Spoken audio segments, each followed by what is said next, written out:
Pilgrimage. Fragment of Greek inscription forbidding the entrance of Gentiles to the inner temple courts. A portion of the southern Hulda gates, believed to be the Gate Beautiful of Acts 3:2, towers above visitors.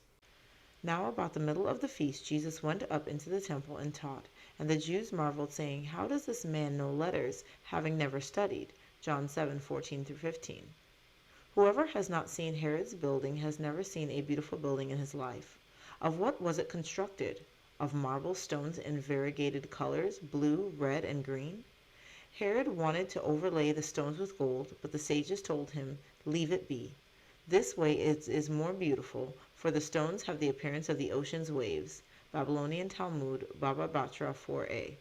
You shall seek the place where the Lord your God chooses, out of all your tribes, to put his name for his dwelling place, and there you shall go.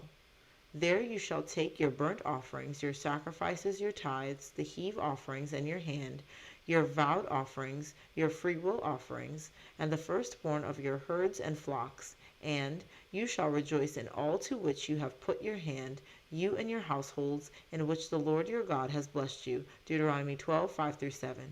From the days of Solomon, Jews from all over the world came to the temple in Jerusalem at least 3 times a year, on Passover, the Feast of Tabernacles, and Pentecost, as mandated in Exodus 23:14.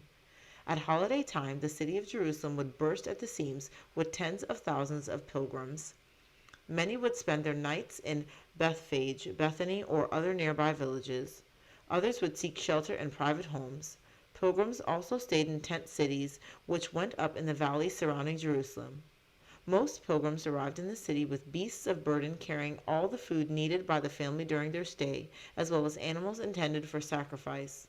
Pilgrimage was a joyous occasion, and as Jerusalem came into view, pilgrims would break into song and dance. Robinson's Ark supported steps to the temple in Jesus' day. Many pilgrims made their way to the temple even before dawn. After bathing in a ritual bath, either in the home in which they stayed or in one of the many baths that surrounded the Temple Mount, they would stream in through the temple's many gates. A special custom pertained to those who entered by the double gates in the southern wall known as the Hulda Gates. Normally, to ensure orderly traffic, the crowd would enter from the right gate, and when departing, exit from the left. But if one was in mourning, one did the opposite, entering from the left and exiting from the right. In this way, when a fellow pilgrim met a person coming at him or her in the gate, even if the two hailed from opposite ends of the world and shared no common language, a blessing and word of comfort could be offered. Levite guards stood at all temple gates to prevent the entrance of lepers and reminding all that ritual ablutions must be accomplished before entering the temple. In addition to observing and taking part in the majestic temple ceremonies, people came to the temple to hear the teachings of their sages and rabbis. John 10:22-24 described just such a scene, with Jesus teaching in the temple precinct during the festival of Hanukkah. Opposite page. Pilgrims gather near the junction of the western and southern walls of the temple. A portion of the Hulda gates is seen at right, and Robinson's Ark at left. The Antonia Fortress. A troop of soldiers. Rock escarpment on which the Antonia Fortress once stood.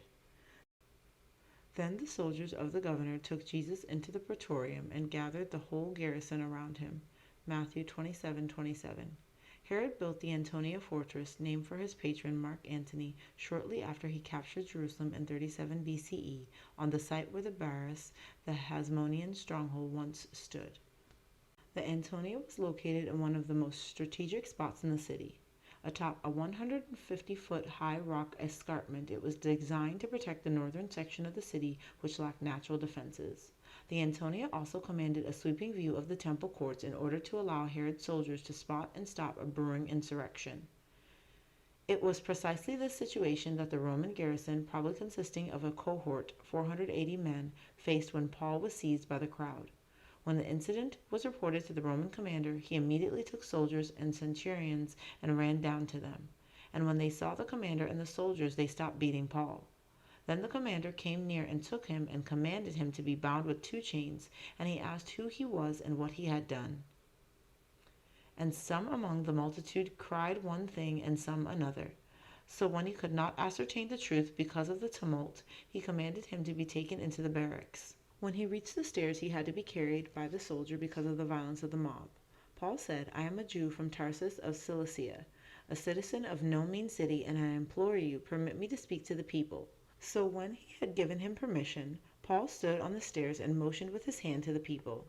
And when there was a great silence, he spoke to them in the Hebrew language, saying, Brethren and fathers, hear my defense before you now. Acts 21:30 through 22:1.